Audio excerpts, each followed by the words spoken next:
Now we have the belly bands on, and Ryan is starting at the stern. And we're going to start and shrink from the perimeter band, and we're going to pick a section on the boat. And the section is right to the top of the cockpit area. And what we're going to do is shrink from the base. You always want to shrink from the bottom. Let the heat work for you. So Ryan is starting at the bottom, and he's going to shrink up and to the top of the coaming on the boat. And what that is going to do is start pulling the excess plastic out of the top. You can see it shrinks very quickly, and especially because we're starting at the bottom and letting the heat rise. Now he's going to stop right here before he gets to the top, and we're going to go around the entire boat up that far, so it's going to pull out excess. And we'll start to tighten the boat very nicely, and we won't have to shrink the top as much.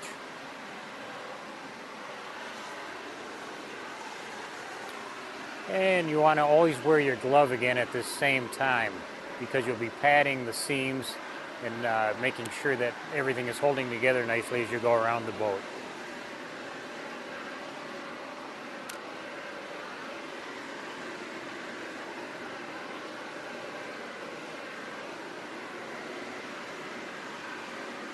See, Ryan is hitting the film nicely. It's very similar to spray painting, where you're applying heat in the same kind of fashion. You get the material to start shrinking, and where it's not shrunk, you'll see wrinkles form. So it gives you a clue as to what you've hit and what you've missed.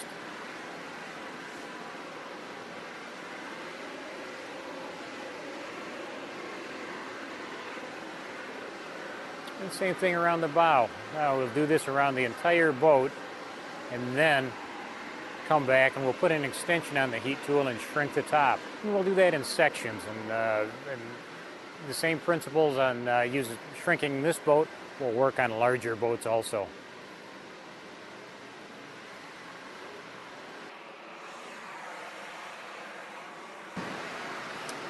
Ryan has went all the way around the boat up to the edge of the coaming and so on, and now we can do the top.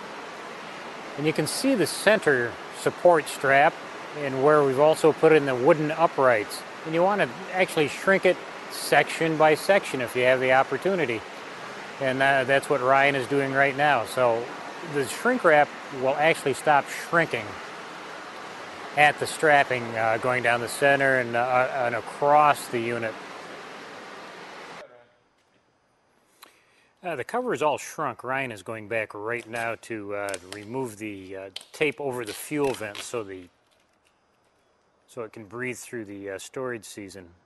He ripped off the small piece of tape that marked where the vent is. Now he's just cutting a small hole to have access to the fuel vent. Once he has that open, he can pull the tape off. And then we're going to put a vent over it so that it can breathe properly.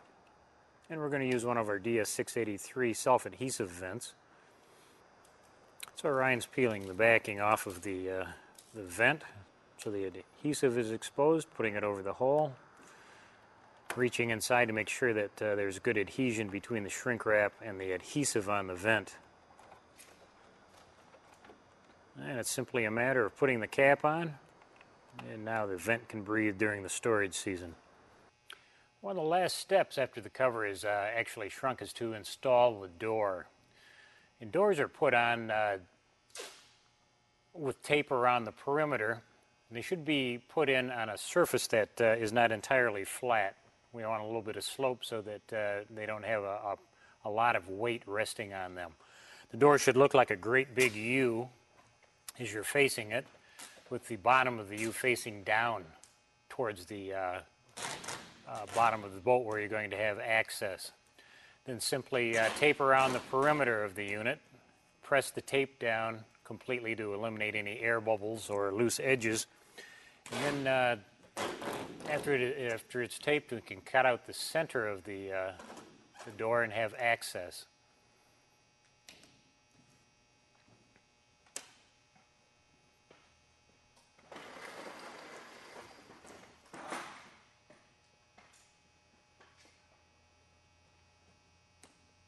And Ryan's using a film cutting knife, which works well for cutting the tape also in a nice, neat fashion, so you have a clean end, which will stick well.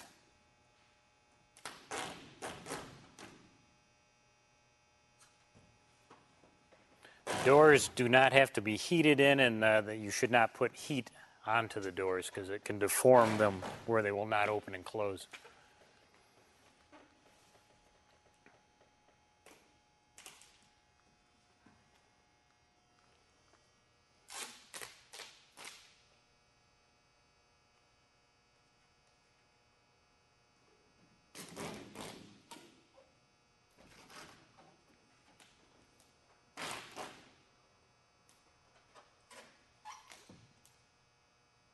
And again, rub the tape down good so that you have good adhesion.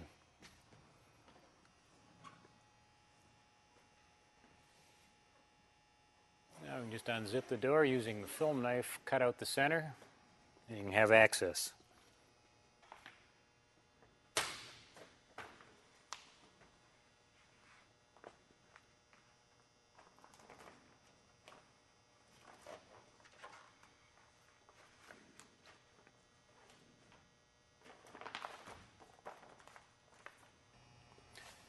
Once it's trimmed out, Ryan can just close the door, zip it shut, and your cover is secure again, but you still have access.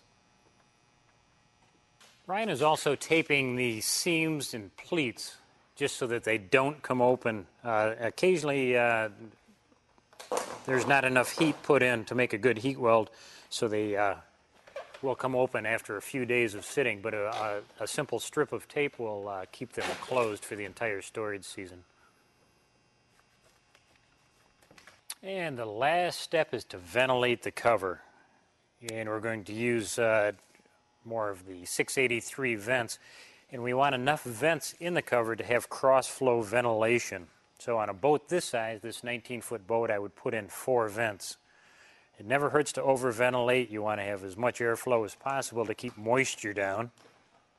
And so your boat will be dry and fresh when you open it up again. And also the vents travel down the road good, so if this boat is going to be, or machine would be transported, you can still use the same vents.